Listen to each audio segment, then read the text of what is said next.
সকাল বন্ধুরা, আশা করি তোমরা প্রত্যেকেই ভালো আছো। আমার সঙ্গীত আমরা সবাই ভালো আছি। তবে আজকে আমার পুজো কমপ্লিট হয়ে গেছে, বৃহস্পতিবারের পুজো। তো পুজো দিয়েই শুরু করা হোক ভিডিওটা, আর তোমরা দেখতে থাকবে, স্কিপ না করে দেখতে থাকবে এই সুন্দর ভিডিওটা। তবে আজকে বৃহস্পতিবার, আমার ছেলে কী করছে, পাট শাক নিয়ে এসেছে। আর কচি কচি পাট শাকগুলো এত ভালো লাগবে না সত্যি। সেই জন্য এগুলো কী করে একটা একটা করে সুন্দর করে আমি কেটে নিচ্ছি, সুন্দর করে শুধু মাথাটা নিব। আর এই শাক ভাজা করবো। আর এই যে টমেটো নিচ্ছি, টমেটোটা আবার কাটবো। এই টমেটোটা চাটনি করব। ছোট ছোট কুল আছে, কুলগুলো তো আমি আগে শুকিয়ে রেখেছি। আর এই সজনাটা আমি কী করছি, আজকে সময় পাবো না সকালবেলা, সেজন্য কালকে আমি রাত্রিবেলা বসে বসে মোবাইল দেখছি। আর কি করছি, আমি এই যে সজনাগুলো সুন্দর করে কেটে কেটে রাখছি। এদিকে কিন্তু ভাত বসে দিয়েছি। আর তবে বন্ধুরা, তোমরা হয়তো কী ভাবতেছো না ভাবতেছো যে পাগলি নাকি। আর এই যে পেঁয়াজটা কেটে নিয়েছি, পেঁয়াজটা আগেই সব এগুলো রেডি করে নিয়েছি। আর এইদিকে তো মাছ আছেই। তবে মাছ দিয়ে একটু ঝোল করব, টমেটোর চাটনি করব, সজনার চচ্চড়ি করব, শাক ভাজবো। এই তো আমাদের মেনুটা, আজকের মেনুটা এই। তবে আজকে আমার ভিডিওটা তোমরা একটু দেখবে, যে স্কিপ করবে না, স্কিপ করলে তো কিছু দেখতে পারবে না। আমার তো রান্নাবাড়ি কমপ্লিট, এখনও মাছ তো নিয়ে আসলো না। মেয়েটা কতক্ষণ লাগে মাছ ঠিকঠাক করতে। কিরে মা, তোর মাছ এখনও ঠিকঠাক করিস নাই? এতগুলো মাছ আমি ও মা, এতগুলো মাছ নিয়ে আসছে? একা একা পারি? আরে আমাকে তো বলেনি যে এতটা মাছ। দাদা কি বলে যে মা মাছ নিয়ে আসছে, আমি তো জানি না। এই শুধু শুধু তোরেই দোষ দিই, তোরেই দোষ দিই। ও মোয়া মাছ, দেখো না কতগুলো মাছ, আমি একা একা পারি এতগুলো মাছ? না না মা, তুমি তো একটু হাতে হাত লাগাও। আমি হাতে হাতে হাত লাগাচ্ছি, আমার তো রান্নাবাড়ি ওদিকে কমপ্লিট। যাই হোক, আমি এক্ষুনি মাছ ঠিকঠাক করতে বসি। ও পিড়িতেও রেখে দিয়েছিস আমার জন্য? না, আমি বসতে চেয়েছি পিড়িতে, তো আমি এখানে পাকাতে বসে করছি। তুমি পাকাতে বসেছো? মাছটা তো অনেক।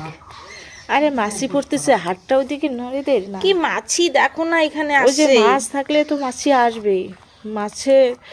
মাছ থাকলে মাছি আসবে। আচ্ছা, এই মোয়া মাছ দিয়ে কি করবে আজকে?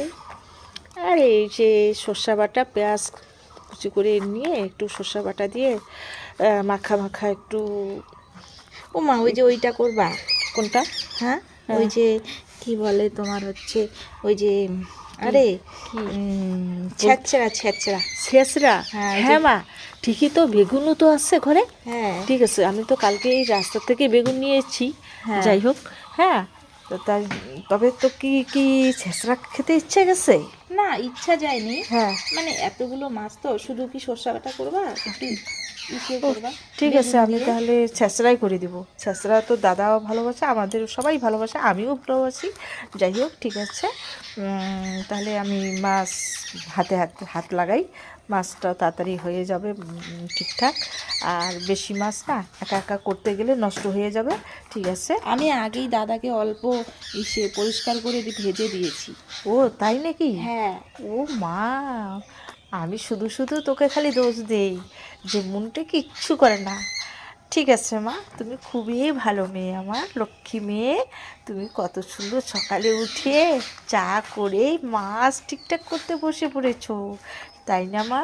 তুমি আমার লক্ষ্মী মেয়ে। না, আমি তোমার লক্ষ্মী মেয়ে না, আমি তোমার কুলক্ষ্মী মেয়ে। এরকম কথা বলতে নেই মা। সকালবেলা সকাল সকাল মাকে এরকম করে বললে মার মনে দুঃখ লাগে। অলক্ষ্মী অলক্ষ্মী আমি, মা, অলক্ষ্মী মেয়ে। ঠিক এসব বলতে নেই। যাই হোক, ঠিক আছে, অনেক কথা হয়ে গেছে মা মেয়ের মধ্যে। আবার বেশি কথা বলতে গেলে না। এই যে আমাদের ভোলাও এসে গেছে। আর আমাদের এই যে ভোলা এসে গেছে, এই ভোলাটা, এই যে আমরা এটা ঠাকুরের নামে দিয়েছি। এই ভোলা বাড়ি ছাড়ে না, কোথাও কোথাও গিয়ে 15 দিন 20 দিন থেকে আসবে, আবার চলে আসে বাড়িতে। আর ও খাওয়ার জন্য অনেক কিছু খুঁজতেছে, তবে কিচ্ছু নেই। ওকে খাওয়ার দেওয়া হয়, প্রতিদিনই দিই, চাল দিই 250 গ্রাম করে। আর ও এইটা ওটা খেয়ে বাড়ি আসে। ঠিক আছে।